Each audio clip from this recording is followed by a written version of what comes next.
Энэ хувийн хвшилтээр энэ тулгарч байгаа асуудлуудыг харам датагаа хэрхэн хадгалах уу, тий? Даатгалсан датагаа яаж ашиглах уу гэдэг юмнууд байгаа гэсэн. Банкусууд дээр ялангуяа гарч байгаа юмуд нь скорингийн асуудлууд байгаа.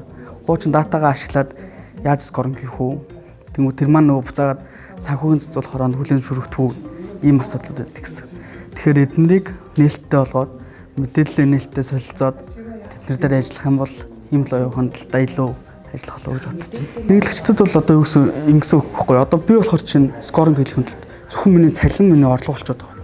Гэтэл цалингаас өөр орлоготой хүмүүс зөндөө байна. Хоёр одоо юу гэдэг нь те би өөрөө нэг хувийн нэг жижиг юм ажилладаг те нэг лангуу ч юм уу те эсвэл хуваарь юм гэдэг давхар цалинтай ч юм уу те эсвэл яг тэр бизнес маань миний өнөөдөр бүх ингээ орлогыг залах болдог бол тухайн хүн бизнесээ өргөхтөх ч юм уу те ямар нэг амьдралын хэрэгцээслөө зээл авах юм бол одоогийн манай скорингийн нөхцөл маань тэр хүн зээл олохгүй болчиход байгаа. Яа тэгэхээр тэр хүний орлого баталгаатай биш, орлого байхгүй юм шиг болчиход байгаа.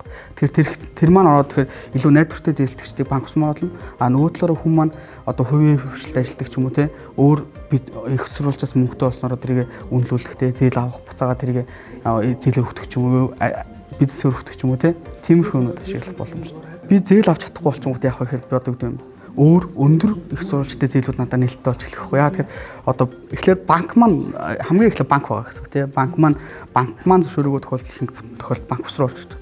Банк ус зөвшөөрөхгүй болчихгоо нөгөө маань хувь хүмүүсээс зээлэхтэй илүү эрсдэлтэй зээлүүд рүү орж эхэлж байгаа гэсэн үг.